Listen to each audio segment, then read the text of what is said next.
Je suis Bruno Albertazzi, chercheur au CNRS en physique des plasmas au laboratoire pour l'utilisation des lasers intenses. Mon travail porte sur l'étude de processus de microphysique dans les plasmas magnétisés de haute densité d'énergie que l'on rencontre à la fois en astrophysique et en fusion par confinement inertiel, ou FCI. La FCI s'attelle à essayer de reproduire des réactions de fusion nucléaire similaires à celles se produisant au cœur du Soleil pour fournir une source d'énergie plus propre et durable que la fission. Pour ces recherches, nous reproduisons en laboratoire, grâce à des lasers de puissance, des conditions extrêmes de la matière qui peuvent être rencontrées dans l'univers. Les scientifiques cherchent en effet à appréhender et prédire l'évolution d'une large gamme de phénomènes astrophysiques tels que les supernovas, les intérieurs planétaires, les sursauts gamma, les jets astrophysiques émergents de systèmes disques d'accrétion, objet central G.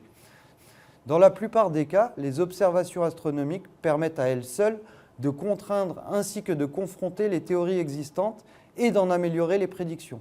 En revanche, parfois, ces observations ne sont pas suffisamment résolues spatialement, compliquant la comparaison avec les modèles. Il peut également exister des lacunes dans les simulations de processus astrophysiques qui ne prennent pas en compte tous les phénomènes de physique de par leur complexité. Face à ces contraintes, l'idée est de reproduire en laboratoire des systèmes similaires à plus petite échelle permettant l'étude de ces processus astrophysiques.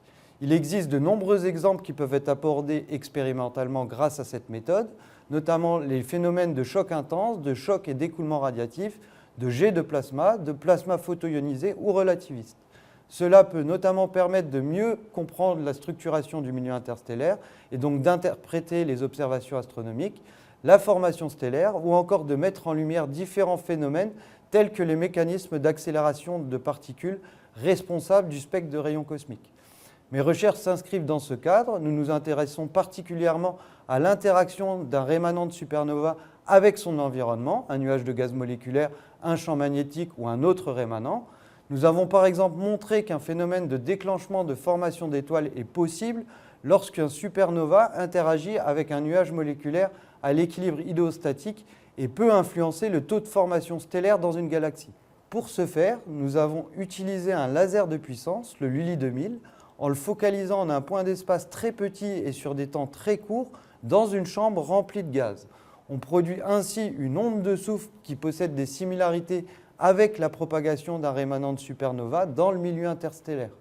Cela nous permet d'étudier son interaction avec une mousse, simulant un nuage moléculaire, et ainsi de déterminer si le passage de l'onde de souffle a permis de comprimer la mousse. Si c'est le cas, cela démontre que la formation d'étoiles est favorisée par ce processus. L'avènement de nombreuses installations laser va permettre d'élargir les conditions de température-densité atteignables en laboratoire et ainsi ouvrir la voie à une meilleure compréhension des mécanismes d'accélération de particules par exemple. Cela pourrait avoir des conséquences importantes sur notre interprétation des rayons cosmiques, les seules particules que l'on reçoit de l'univers, et ainsi nous permettre éventuellement d'avoir des informations indirectes sur la matière noire.